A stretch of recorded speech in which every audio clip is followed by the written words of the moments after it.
crap and fighting against your mind, or you're fighting against their crap. There's no other way to do it. Building on that, do you believe in clinical depression? Let's have that conversation. Sure, let's have it. Yeah, no, I do not believe in clinical depression, and you're never going to. I'd love for you to try and convince me it's real. It'd be quite interesting. Do you think it's an invention of the US pharmaceutical industry to sell you pills? Well, I think that's certainly part of it. I think that's part of it. But I've had this conversation with a bunch of people, and my basic premise is that I refuse to believe in things that take power away from me. If you are in a haunted house and you believe in ghosts, you're scared of the haunted house. If you're in a haunted house and you don't believe in ghosts, you're just in a house and you don't care. So I don't like the idea when someone explains to me the idea of one day waking up and being miserable and not wanting to live anymore, and it's nothing to do with my circumstances and I have no power over it, and no matter how good my life is, I'm still gonna feel terrible and I'm gonna wanna die. That's not an idea I subscribe to. That's not a reality I'm ever going to want. But that's for a myself. reactive depression, isn't it? You can be reactive depressed for the day, for example, or for a while. Or even chronically, yeah. Feeling depressed is real. Yeah. Depression as a disease, I do not subscribe to. The idea, I believe, that if you feel depressed, something is depressing you, and you should try your best to fix it. You should take control of your life and do your best to fix it. The idea, but they don't say that. They don't talk that. They say depression like it's this magic thing that comes out the sky and it gets in your brain. You're sad no matter what, and there's nothing you can do about it, and you need to only take pills. And I think that's a very bad way to look at the world, and that's a bad idea to subscribe to. And if you start to feel depressed, let's say your girl leaves you and you start to feel depressed, but you believe in the idea of depression, you're now going to start diagnosing yourself as clinically depressed, self-hypnosing yourself into hypnotizing yourself into being clinically depressed. And it's amazing how you can speak things into existence. I cannot become depressed because I don't believe in it.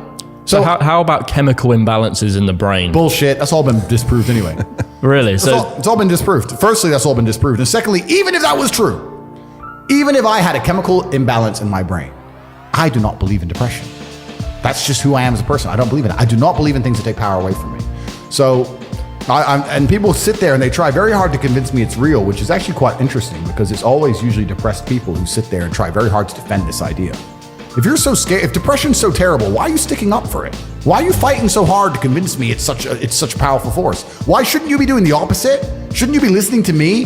Whose team are you on? Like, do you want to be depressed? Like, it's insanity, these people who are so desperate to push this idea. Then you add in the pharmaceutical element and the fact that everyone's taking these fucking drugs, messing with their brain chemistry.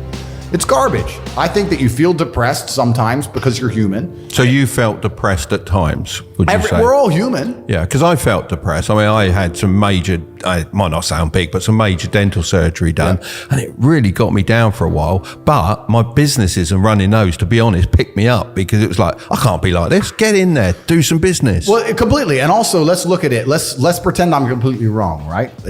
We can look at situational depression like you just described. We can talk about brain imbalance and chemical imbalance. We can talk about clinical depression that you get and it's chronic and there's nothing you can do about it, whatever. Let's pretend all these things are completely true. The best option, the best thing to do is still to get up, be an adult, control your emotions, be stoic, and do the things you're supposed to do day after day. Laying in bed and doing nothing is never going to be the best option. The best option is still to go to the gym, to work hard, to run your business, to be successful. So it doesn't matter. We're talking about the different positions on the chessboard. But if the rules of the game remain the same, regardless of the position you're still trying to win, you still have to do the same things. So does it even matter at this point? If you come along and say he's depressed because of X and he's depressed because of Y and he's depressed because of Z, and the answer to all of them is still the same thing, then I don't give a fuck why you're depressed.